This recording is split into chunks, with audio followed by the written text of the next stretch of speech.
abateeberezebwa okukuba abantu bano emiggo tebaakoma ku miggo gyokka, baakuma n'omuliro ne bakaka abantu bano okugula ennyama nga guteta, era tuliko be tusanze mu ddwaliro nga banyiga biwundu. Ne babagamba muyoole omuliro muguzikize ng'ate mugulinnyeemu ne babakasukamu.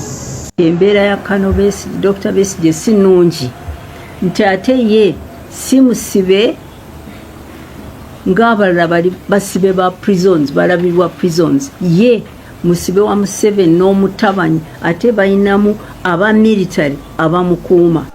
Museveni obudde bumuweddewo ndaba atandise okuleeta omutabanyi omutwe tegukola bulungi.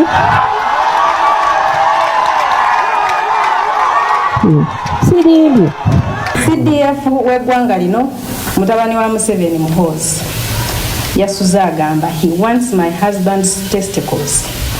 Muhoozi has his own testicles. Why does he need my husband's testicles? He has threatened several times to kill him. That's one of the reasons why he is on the run.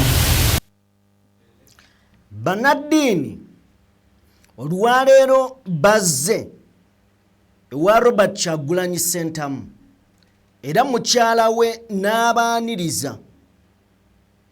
Ndi mugezaako okutegeera omugaso ogw'okubeera nga bagenzeeyo okusinziira ku bye boogedde nga bwe tugenda okubiraba.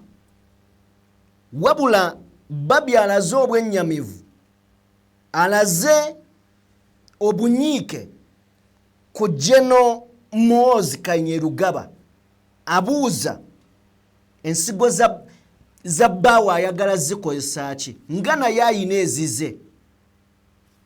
Tugenda beera nga tubitunuulira mu ngeri emu. Banna NUP abali eyo mu 10 basimbiddwa mu kooti e Masaka olunaku olwaleero. Bagamba mbu bano bayagala okulemesa akalulu n'okuwakanya ebyava mu kalulu. Tugenda beera nga nabo tubatunuulira. Twakuwadde dda abali mu makooti ag'enjawulo, then ne kino 10 nakyo kisimbiddwa mu kooti olunaku olwaleero. Mu ngeri emu ebyali enjeru byennyamiza bikanga n'okubiraba obulabi era bitiisa. NUP ekifo ky'enjeru yakiwangula naye nga basigala banyiga biwundu. Byonna tugenda beera nga tubyekkaanya. Mu ngeri emu bakyagenda mu maaso n'okubeera nga mukadde kano banoonya Robert Kyagulanyi Ssentamu wawaali. Waliwo ne ebifaananyi ebyafulumye ku Entebbe Road awo nga bagamba mbu abakulu bandibeera nga jamu okukwata. Waliwo jamu eyabadde akutte nga muyitirivu mbu bali mu kunoonya Kyagulanyi, era mission kati kulaba nga tewali mmotoka, tewali nnyonyi esituka, tewali kintu kyonna kigenda mu maaso ku airport nga tebakicekinze. Wabula gwe banoonya ng'alinga eyayitamu edda. Waliwo ekifaananyi kye tufunye nga kiraga Oweekitiibwa alabika yamala muddo omusubi. So nga ate waliwo amawulire agazze ge ga Don Sharif abadde omuyambi we, kigambibwa nti naye yafulumya eggwanga. Byonna ngenda beera nga mbikuwa. Joel Ssennyonyi avuddeyo ku bakulu mu kibiina abaawambibwa ku lunaku lw'okulonda ne Debifo nga Dr. Rina Zedriga. Era Joel Ssennyonyi talemye na kwogera ku CDF biyasuze awandiika ku mukutu gwo gwa X. Avuddeyo naye n'abyogerako. So nga ate tugenda kubeera nga tutunuulira Bobi Wine asinzidde mu mikwesese gyali n'aba nga aleyinga plan B.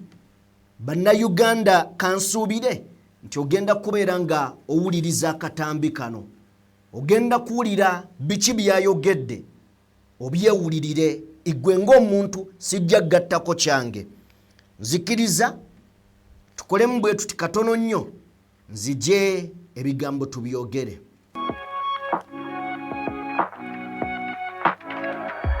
DPTV Uganda, Dawn People Television. SG. Ekibuzo ekisooka ekiruma ekikyalumya abantu nga tetunnalaga wonna mukama waffe ali atya? President gyali mulamu kyesobola bagamba olunaku olwaleero naye nga bwaza bagamba alira ku nsiko kubanga abasajja bamunoonya buli wamu yali waka nga bwe yabategeeza baana bajambula ne basalako ne baleeta ennyonyi ne bakola ki nga bagezaako kumukwata oba okumutusako obulabe. Of course intention zaabwe zaali clear engeri gye bajjamu n'amaanyi gonna naye okimanyi musajja mugezi Katonda yamuyamba n'asobola okubaddukako. Kati wenjogerera akyalira ku nsiko waali akyali mulamu naye era nga bwe ngambye bamunoonya buli wamu. What do you make of police statements naddala kuva mu ayogera police Kituuma Lusoke nti mulimba Kyagulanyi is not under arrest? Ali waka. I'm sure wawulira ku statements. Of course oyo mulimba ne byayogera tabimanyi. Kwa bagamba ntali under house arrest bakolayo ki ewakawe. Olunaku lwaki omundabye ngezezaako okugenda n'okubatwalira emmere abali ewaka ne banemesa okutuukayo. Nga poliisi n'amagye bonna beebungulidde ekifo tebakkiriza muntu yenna kugendayo tebakkiriza muntu yenna kufuluma. Kati bwe bagamba ntali under house arrest lwaki bakola ebyo byonna. Ye Ssaabawandiisi w'ekibiina Secretary General David Lewis Rubongoya nga yanukula ku ayogerera police oboolyawo n'ebigenda maaso mbaanirizaako mikwano gyange yonna gye musinziira okubeera nga mutugoberera abali mu bitundu by'ensi eby'enjawulo mwebale nnyo mwebalire ddala okubeera nga mutwegasseeko. Nja kusaba n'obuwembeefu obw'ekitalo video jimpeere like mukwano gwange yakatwegattako genda maaso n'okubeera ng'osubscribinga tolina kyovaako ng'osubscribinze okuggyako okwongera okumanya ebigenda maaso kyokka ate buli w'olayikinga video kigiyamba okudduka n'etuuka ku buli ssekinnoomu ayagala okubeera ng'agifuna information n'etambula.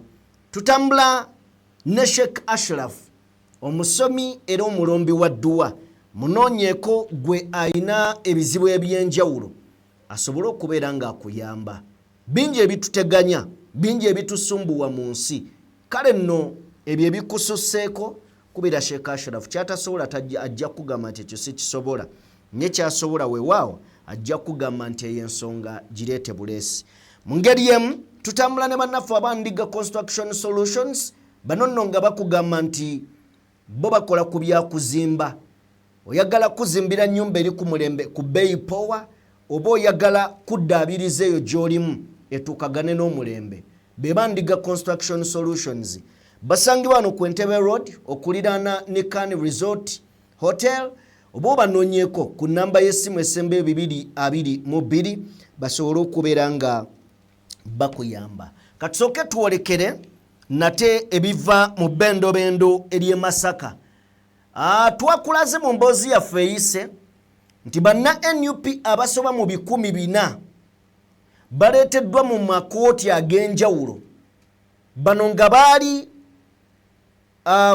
baali bakuuma akalulu ka mukama waabwe Robert Kyagulanyi Ssentamu nga bw'obalengera ku screen. Bangi NUP yatugambye nga 4. Then kati bino ebina biteeke ebbali. Already omuwendo gutiisa ne kati bateeke ebbali. Ate Masaka abali mu 100 baleeteddwa nabo mu kkooti era basomeddwa emisango. Mwegye gibasomeddwa kwe kubeera nga baawakanya oba beekalakasa nga bawakanya results ezaava mu kulonda era nga bawakanya ebyava mu kulonda ku mutendera gw'obwa president. Kakati Chief Magistrate wano avuddeyo bw'atyo nabo n'abasalira omusango era n'abasindika kumeere bw'obagira baliko eyo. Nja kusaba tubaddewo n'akatambi ka Namayanja.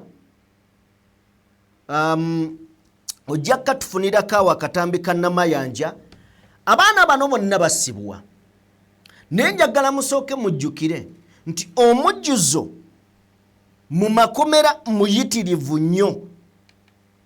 Abantu tebakyayina nawe, abasibe olwedda abali mu makomera bajjula. Nti omuwendo ogulina okubeera mu kkomera oba mu makomera gwasukkawo dda kati amakomera geekubisaamu. Ekkomera erina okubeeramu abantu 1,000, baliyo 4,000. Imagine nga kapasite y'ekkomera y'abantu 1,000 balimu 4,000. N'amakomera amalala bwe gatyo. Naye ng'ate mwongera okukwata ne munyigayo. Bwe mukwata ne munyigayo, naye ate bano temubawa mukisa kuwulira musango gwabwe. Nti guwulirwe weewaawo. Baweebwe bbeeyi bafulume, bakole bwe bati, nedda. Bongera kwongerako. Njagala otuwe ku Namayanja, meeya w'ekibuga Masaka, ng'ayogera ku nsonga eno. Palamenti Lubowa Javiira Sebina n'omubaka eyalondeddwa omukyala Nalubowa Rose. Tulina omukulembeze eyeesimbyewo okuvuganya ku kifo kya meeya wa divisioni ya Kimanya Kabonera ne bakansalazi bangi abali wano aba National Unity Platform n'abakulembeze ba coordinators b'ekibiina n'abakulembera kunga Masaka City. Ensonga gye twagala okuteeka eri eggwanga n'eri ab'ebyokwerinda y'embeera eteekeddwawo mu Masaka ey'obunkenke ey'okuyoola abawagizi ba NUP nga bwe kirabise. Abantu bangi abayoleddwa abatwaliddwa ku poliisi, omuli n'abaana abato, omuli abantu abatalina byabufuzi abakwatiddwa nga bayoola buyoozi ne batwala. Kye tutegeddeko nti kyategekebwa kuva mabega. Okay, kale ye Namayanja. Mbadde ngezaako wano okutunuulira amakomera ga Uganda. Bw'oba ogagasse, galimenti okubeera nga gabeera n'abasibe emitwalo 2,100. Emitwalo 2,100. Naye weesanga nga population yeeyongerako oba abantu beeyongererako ddala okutuuka mu mitwalo 7,900. Kati njagala okubemu ekifaananyi ng'amakomera galina kubeera mitwalo 2. Abantu balina beerayo emitwalo 2,100. Naye nga kati bali mitwalo 7,900. Wabula bino bye tulina wano ku Google. Kati bwe baba bagamba mitwalo 7,900, lowooza nti bayinza n'okubeera mu mitwalo 10. Naye amakomera tegagaziwa, niye abantu bo beeyongera. Kale osobola okwimagininga nti singa kisoboka ne banguyiriza abaleeteddwa ne bawulirwa emisango gyabwe ne baweebwa bail ne bakola batya ne bafuluma ne kikendeeza ku mujjuzo. Y'ensonga lwaki tulina balooya, tulina kooti, tulina biki, ne bino byonna tebikolebwa. Anyway, tuveeyo tugende, tukyali mu kalulu tekaggwanga. Kakati enjeru ebiriyo bitiisa, binakuwaza. N'omuntu yafa, mutabani we yali yeesimbyewo Chairman Lukanga ku kadi ya NUP. Njagala owulirize ku byali eno. Abantu emboozi eno twagikuwaako ne Farouk Ali lwe twali wano. Abantu be bagamba nti owaayi yimirirawo muliro guyimiriremu paka nga guzikidde. Omanyi kye kitegeeza? Kakati njagala olabe obudde buno bwe bafaanana. Luli twabakulaga nga babataddeko omunnyo na biki nga byesiwaza nga bitiisa. Niye ate ku luno byongera okukutiisiza ddala. Njagala otuwe katambi ako. Baze n'embazi. Baze n'embazi n'ejjambya n'obusuuwa bw'obusu. Babadde mu uniform. Eza poliisi. Babadde mu uniform za poliisi naye nga mpya. Zibabadde mu uniform za poliisi. Obusambattuko mu bitundu by'eggwanga ebyenjawulo bwatandika ku lunaku olw'okuna akawungeezi ng'okubala obululu kutandise, era ng'omuwendo gw'abantu abatannaba kutegeerekeka basuubira okuba nga battibwa, abalala ne babuuka n'ebisago olw'emiggo gye baakubwa. Vayo. Ekyennaku amawulire galaga nti ab'ebyokwerinda abalina okukuuma abantu bano n'okutangira emitawaana nga gino nti ate be bakkakkana ku bantu bano okubatuusaako obulabe. Abateeberezebwa okukuba abantu bano emiggo tebaakoma ku miggo gyokka, baakuma n'omuliro ne bakaka abantu bano okugula ennyamo nga guteta, era tuliko be tusanze mu ddwaliro nga banyiga biwundu. Ne babagamba muyoole omuliro muguzikize ng'ate mugulinnyeemu ne babakasukamu. Abaana abamu ne babanonayo ne bajja ne babayooza omuliro.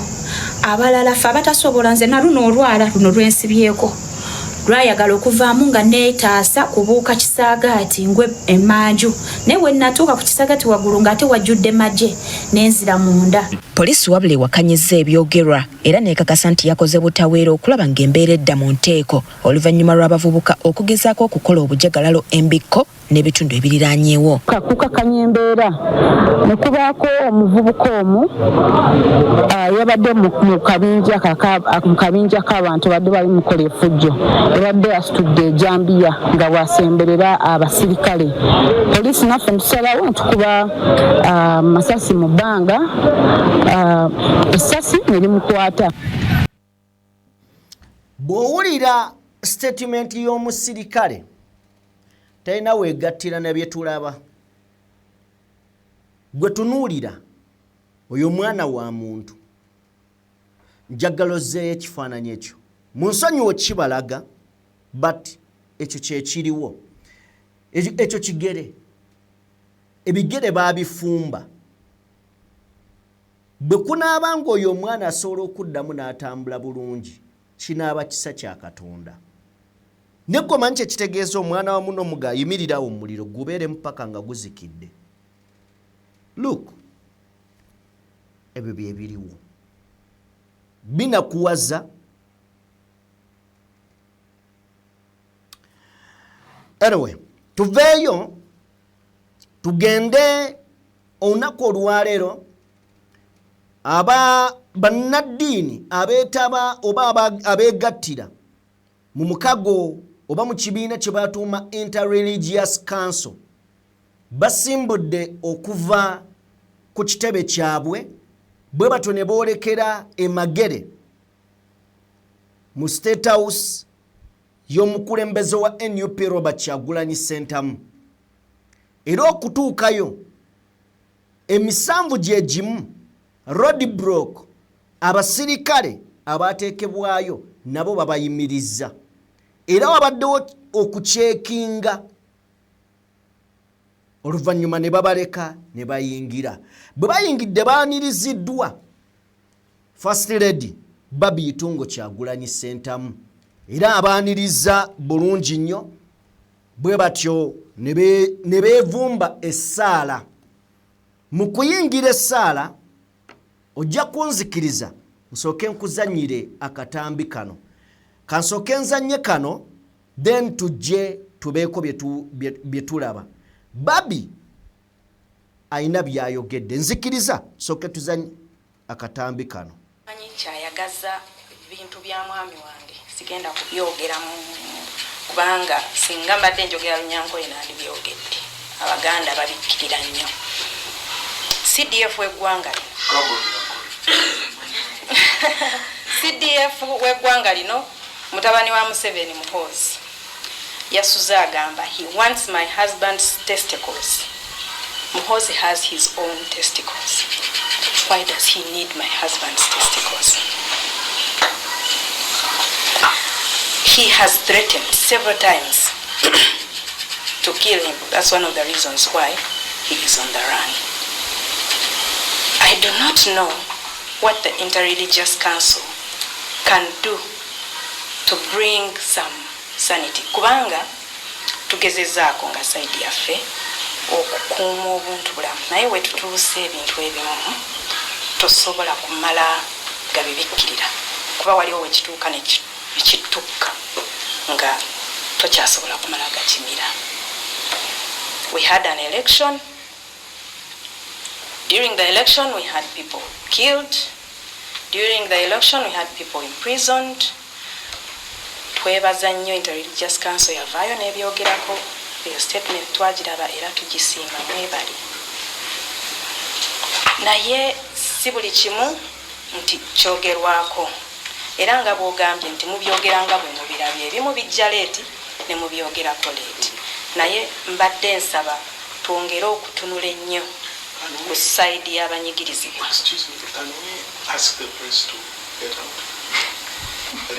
You are the one who brought them. You can ask them. Abo baatulumba nga 15 nga 13 baleeta drone balina drone zaabwe zitambulira mu bbanga wano balina n'ennyonyi ya poliisi eyitaayitamu naye nga 15 baatuggalira era bw'okkirira ku geeti yaffe ya compound wali tulina compound 2 naye tulina geeti emu etwawulamu mu compound eri endala bajja ne bateekawo ebijegere sherifu bikyaliko ne bakutula ekkufulu y'akageeti ke tuyingirirako ewa neighbor ne bamenya waya zaffe ez'amasanyalaze ezikola security ne sekanyolya ne bamukutula kati 16 ekiro baatulumba baleeta amadaala era nina obutambi kuba sikyalina gwenkola nange mbalaba nga bwe bandaba ne bajja ne balinya wali ne balinya wano ne balinya eno neeno kuba bajja n'amadaala ga mirundi mingi bonna ne balinya at once ne batuggyako amasanyalaze ne batuggyako kamera. Bwali kiro Mwami Kyagulanyi n'amanya nti it's not a usual thing era kawuka kaali kakulumyeko okalaba okakolaki so he had to escape naye twakiriziganya nze nsigale kuba nina abantu bange ab'okubeerawo nabo ate baba balina. Okay, kakati waliwo bannaddiini we bagambidde nti okkiriza bannamawulire basooke bafulume then bino ebintu badde siraba nnyo nsonga egambisa bannamawulire basooke bafulume. Babyasabye bannaddiini boogere ku nsonga zino naye njagala tuwulire kiki ekibaleese ewa Kyagulanyi awo wenjagala tuwulire okusinziira ku ekitiibwa Kazimba Mugalu katuwulire ensonga bo gye bawadde ebaleese mu maka ga Mwami Kyagulanyi njagala ogituweeko.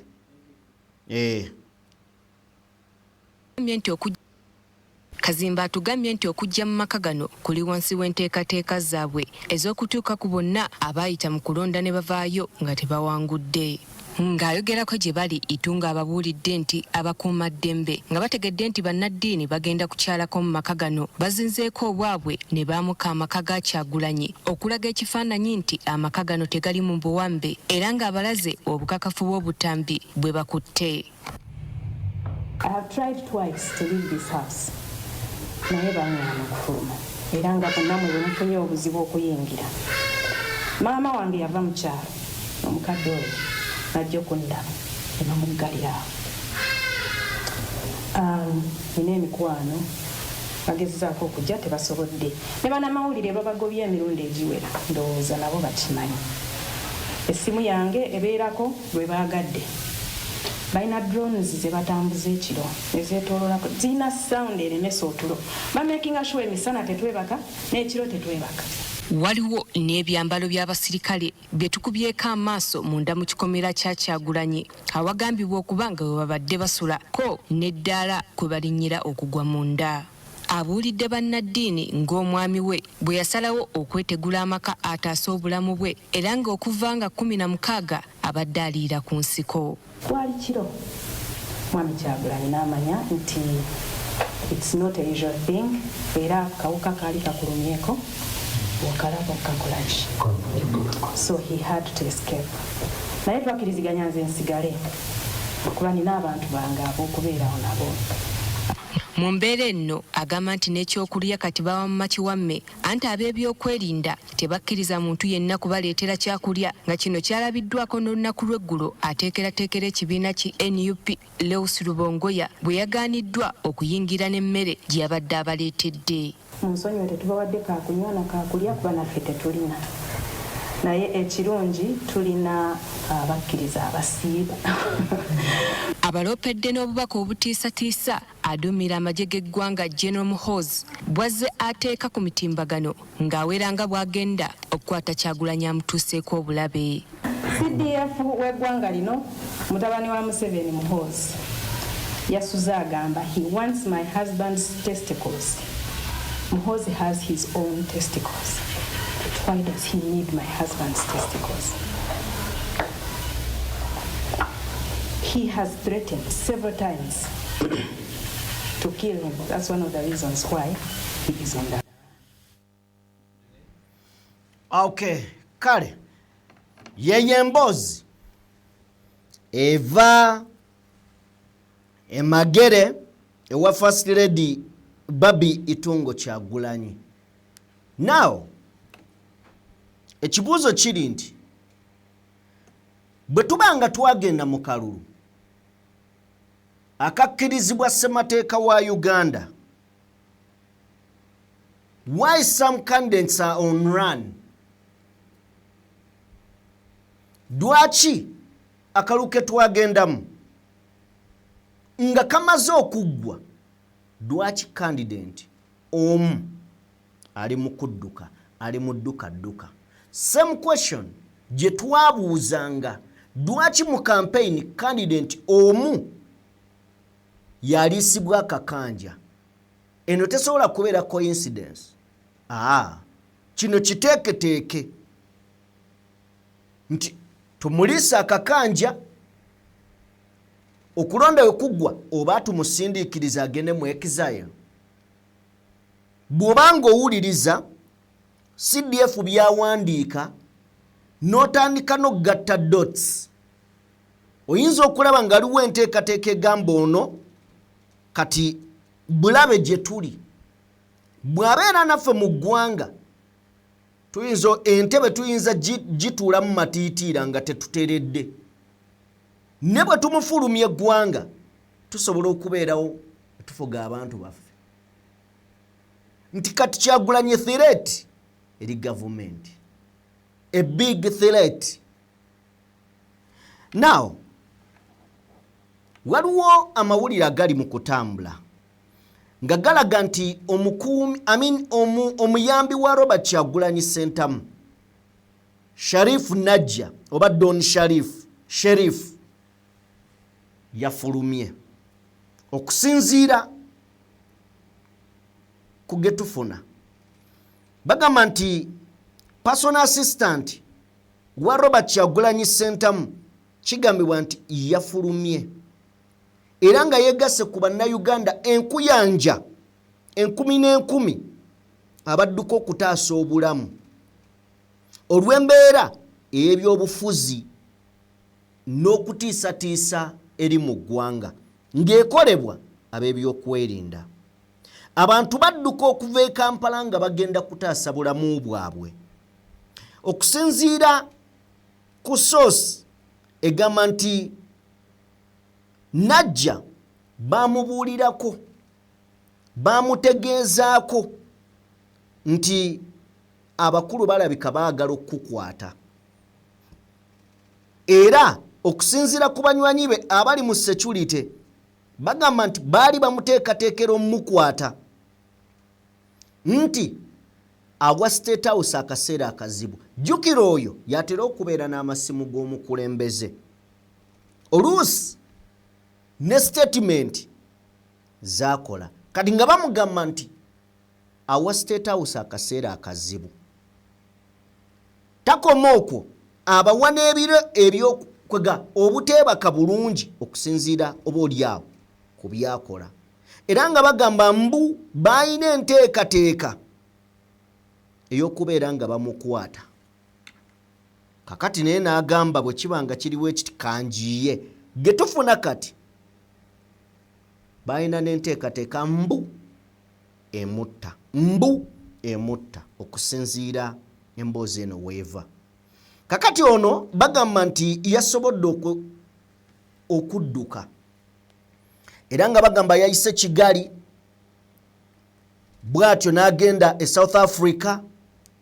Mukadde kano ali mu kubeera ng'ateekateeka empapula okwolekera mu mawanga gano wammanga either Sweden, Germany oba Canada. Era ng'eno abawagizi ba Robert Kyagulanyi Ssentamu abasinga obungi gye bagenze naye nga tebagenzeeyo lwakwagala wabula okusindiikirizibwa olw'embeera eri mu ggwanga. Era batugamba batumenyeddeyo wano ku mannyo muli Isaac Ssemakadde ye president wa Law Society mu Uganda, ekyuma kya Yesu n'abalala. Najja muganda wa Nasifu Najja eyeesimbyewo ku bwa chairperson owa Wakiso. Era nti maama waabwe akola mu State House. Kakati bamutemezaako ne bamugamba kola bwoti vaawo. Bijjidde mu kiseera nga waliwo amawulire agatambula nga galaga nti mukadde kano kaweefuba aliwo ne bwe wawulidde General Muhoozi agamba nti nkuwadde essaawa 48 Bobi Wine nga weewaddeyo mu mikono gy'ab'ebyokwerinda oba si kyo tukutwale ng'omuyeekera oba omutujju. Nti omukulu yabadde shuwa nti already ayina abaana ku ground abali mu kufeffetta. Yabadde shuwa nti Kyagulanyi we yeekukumye ne bw'aba teyewaddeyo abaana bajja mmuleeta. Era waliwo jamu eyakutte ku Entebbe Road awo nga muyitirivu okusinziira ku mawulire agaabaddeko nga batulaga mbu akadde kano ne ku airport eyo abasajja bali mu kubeera nga baswama batunula buli afuluma baaza buli kimu okulaba nga Bobi Wine tafuluma ggwanga. Kakati baagugjeyo omuyigga eyo munda ne baguleetako ne ku makubo ne bagamba waayi omusajja tabeera mu mmotoka. Mbu omukulu yabadde 100% sure nti agenda kufuna Kyagulanyi Ssentamu. Ngezaako okubeera nga nkufunira wano ku information wano just nkuyisizeeko obeeko nawe byotegeera. Bali mu kufeffetta ne gwe bafeffetta kirabika nga ataliiwo na mu ggwanga. Bw'obanga wekkaanyiza bulungi jamu yakutte ku Entebbe Road gyo buli muntu ne yeebuuza kiki ekikwasiza jamu. Kakati batusomolereyo batugamba omukulu ali mu kunoonya Bobi Wine. Ne bwe yazze ku intaneti gyo n'agamba muwadde essaawa 48 omukulu yabadde n'essuubi erimukwata.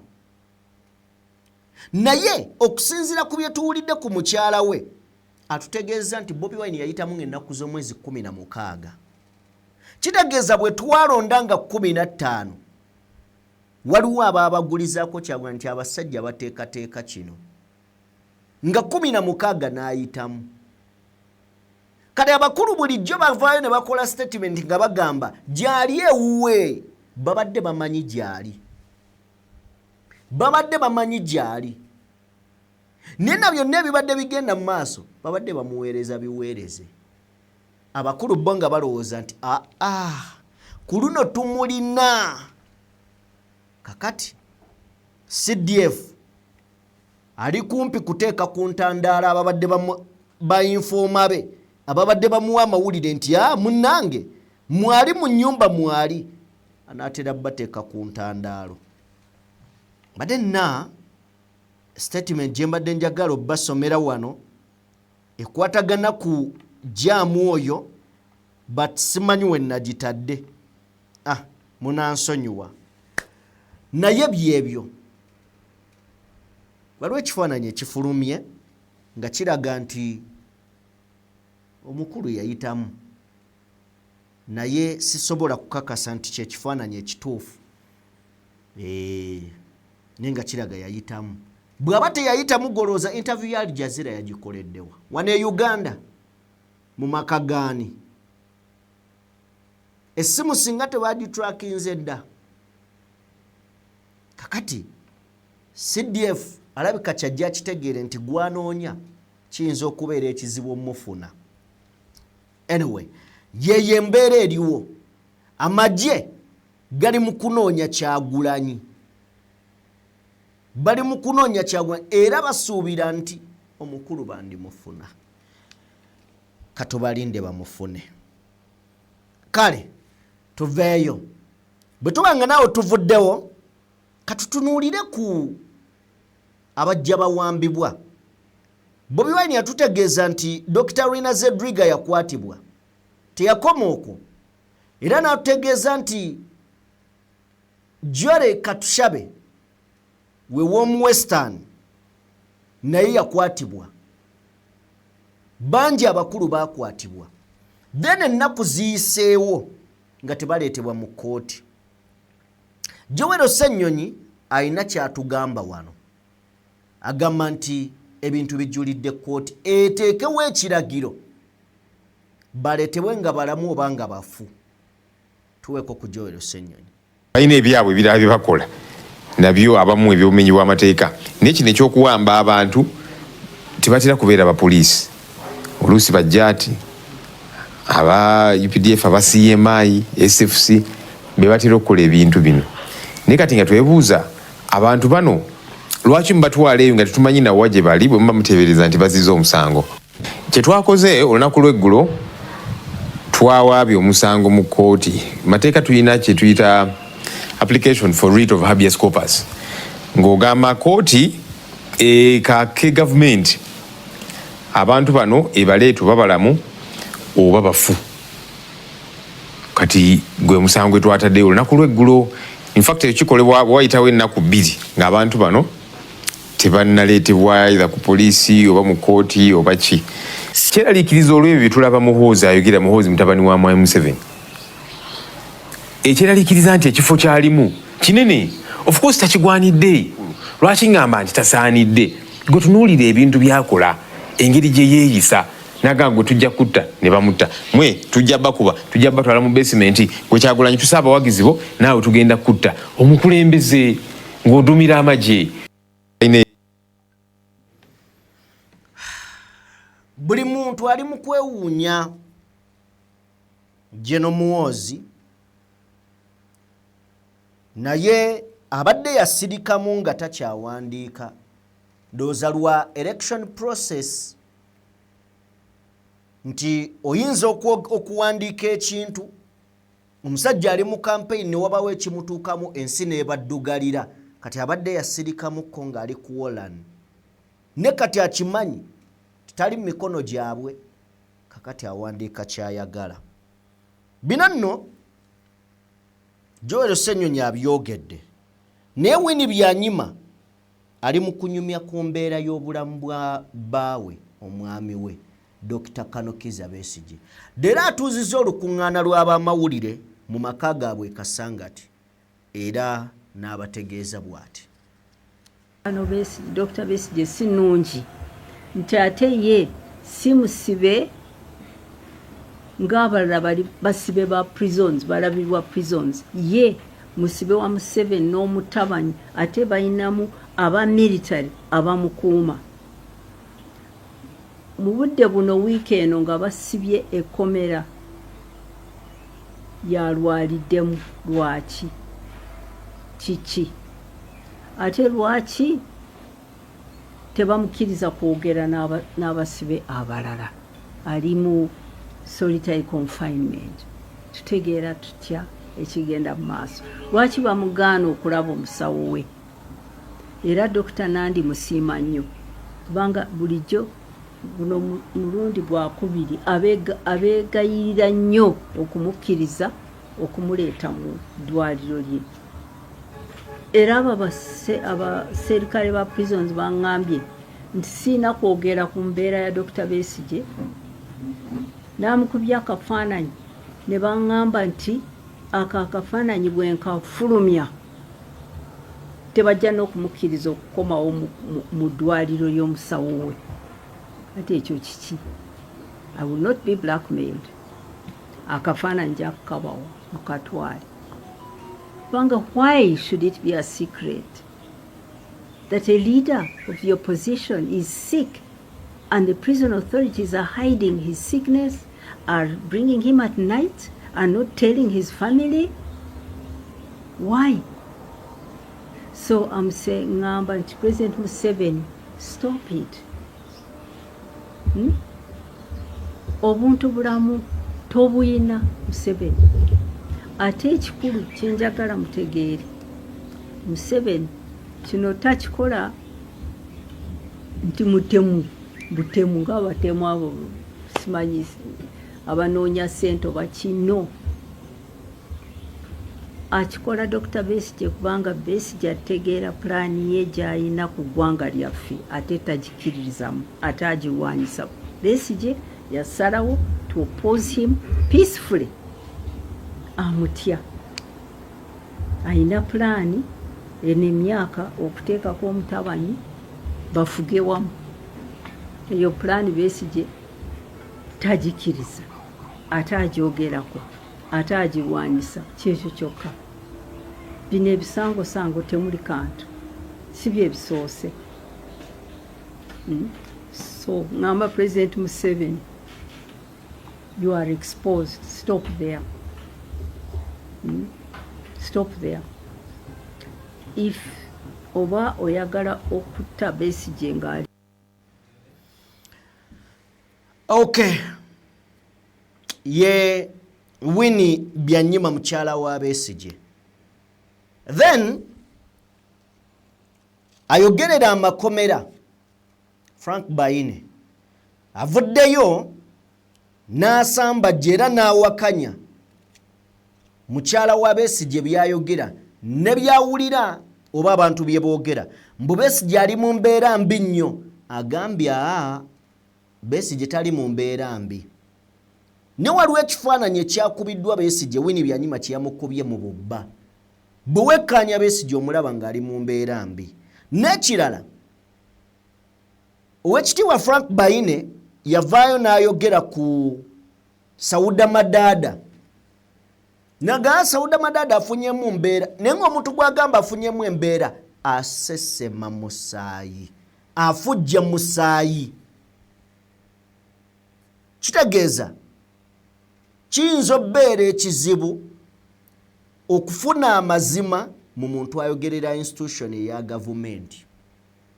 Banga bw'owulira Lushoke ng'ayogera ku poliisi, amazima ga Katonda tosobola twala kigambo kye. Okuggyako bw'agamba okukwata omuntu omanya ajja mmukwata. Ne bwe bibanga bintu bya kudifendinga. Balungi mu kudifendinga institution. Now, tuweko ku Frank Baine nga nnyonnyola ku nsonga eno. Ekitufu amasimu ku maca ekitufu ntijo Dr. wa Besigye waliwo byabadde ayagala okucekinga nga bulijjo si bwe gusoose bulijjo bwe bwakyo kisobose tumutwala niyecekinga ne bamucekinga ne bamuwa results ne bamuwa ekyetaagisa era naffe ffenna tugenda kwejanjabisa ekiseera biseera ebyenjawulo. So nejjo yatwaliddwa ne bakola testi zabadde balina okukola nazibwayo mu kkomera era ne ripooti gye nfunye ku maca Besigye talina mutawaana ali bulungi. Werese siri mwogezi wa mukyala wa Besigye, njogerera kitongole ekyamakomera. Ripoota gye nina nti tewaliwo ekitiisa oba ekirina okuleeta okwemulugunya kubanga mwami Besigye n'abasibe abalala tebalina mutawaana. Kasita owulira omuntu ng'akuwa okunanaagira kwa mirundi ng'egi, bw'oyagala otegeera ddayo ku kibuuzo ekyabuuziddwa Simon Mujenyi Byabakama. Naye abantu beebuuza, gwe by'osoma obijjawa? By'obadde olangirira obijjawa? Katonda abagambe mu ntume amazzi e Nalukolongo ku bigere.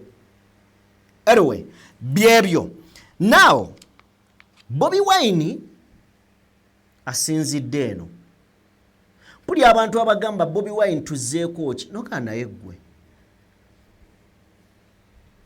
Omulinzi akugamba embuki. Kale nno mu katambi kano asinzidde eno n'abaako obubaka bwaweereza bannayuganda. Naawe wenna alina ekibuuzo kyo, nsaba akatambi kano okawulirize. Kiri gy'oli okujjamu ky'owulira oyagala okusinziira bw'ogenda okukalaba. Ne bw'ogenda okukategeera, nsaba okatuwe. Bannayuganda kyenyongero bagamba nti essuubi lyammwe liri mu ngalo zammwe. Tumaze ntwamala ennaku 112 nga tubagamba nti mukanoonye mwakanoonya, mukalonde ne mukalonda, mukakuume mwakakuuma, bwe bakabba mukabanje. Mu ngeri yonna yonna esoboka, tuli bannayuganda miliyoni esukka 49. Nkakasa bwetwekolamu omulimu mu ddembe ne mu kugoberera amateeka ne tugamba ekimala kimala, tusobola okwegoba ku bano abantu abatulugunya. Buli munnayuganda akole kyasobola mu butono bwakyo. Bwe tugattagatta ebyo ebikolwa ebitono bisobola okuvaamu ekyamaanyi. Okusooka basooke bamanye eggwanga nti lyabwe nga bo. Bamanye nti abantu abo batadde amagye ku street tebasobola gateekako kumala mwaka mulamba yadde n'omwezi omulamba. So bannayuganda bamanye nti balina okukola buli kye basobola buli lunaku, buli omu ng'alina munne gw'ayigiriza, naye ate tuwaŋŋane amaanyi. Sijja bagamba nti kino oba kino oba kino, naye buli omu kati tukwatire wamu ng'eggwanga tulabe nga twejjako bano abantu abatulugunya. Saagala mutunulire nze nzekka. Okunyigirizibwa kwange kulimu kati ng'omuntu, naye naawe wali eyo nyigirizibwa mu ngeri ey'enjawulo. Tewali ali seefu paka ffenna nga tuli seefu. Nkola kyensobola mu busobozi bwange. Ensonga lwaki siri waka, kubanga nayagadde mbere nga nsobola ocommunicatinga, mbere nga nsobola n'okwogera abantu ab'enjawulo n'okuwuliziganya ne bannange. Bwe mbeere waka, intaneti bansaleko, amasimu bagasalako.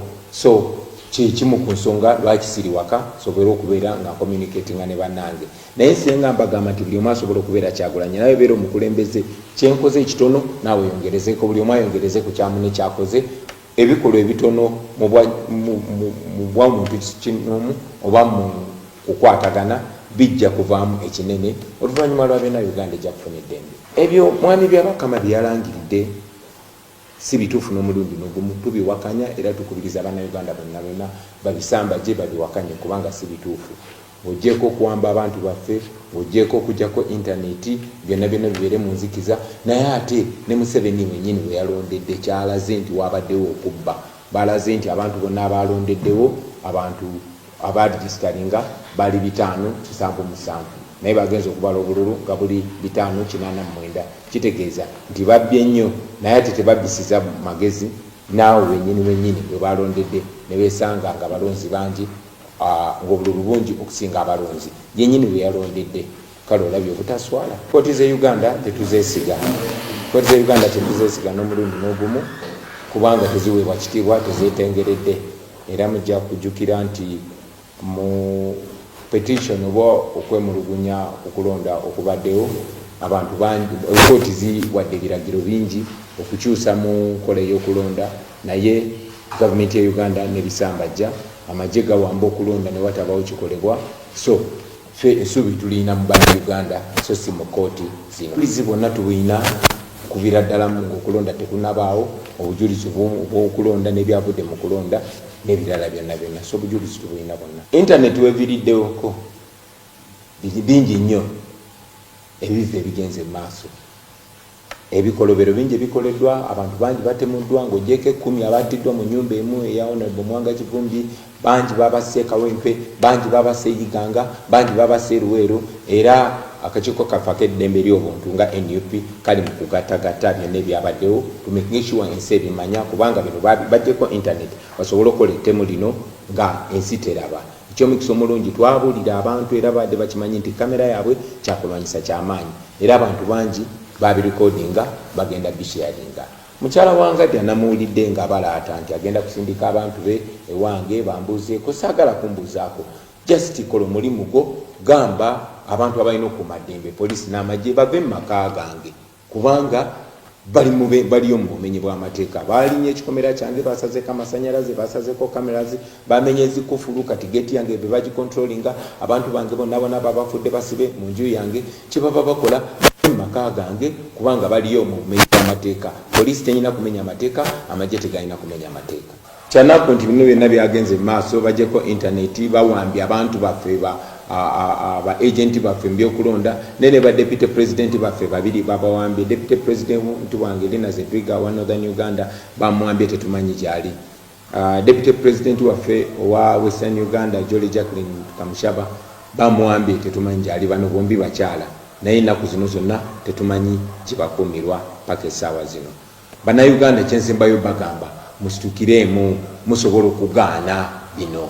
Waliwo mu mateeka kye bayita civil disobedience okugaana ebikolwa ebibatulugunya bwe mubigaana nga muli wamu kisoboka era tusobola okwenunula kunakya.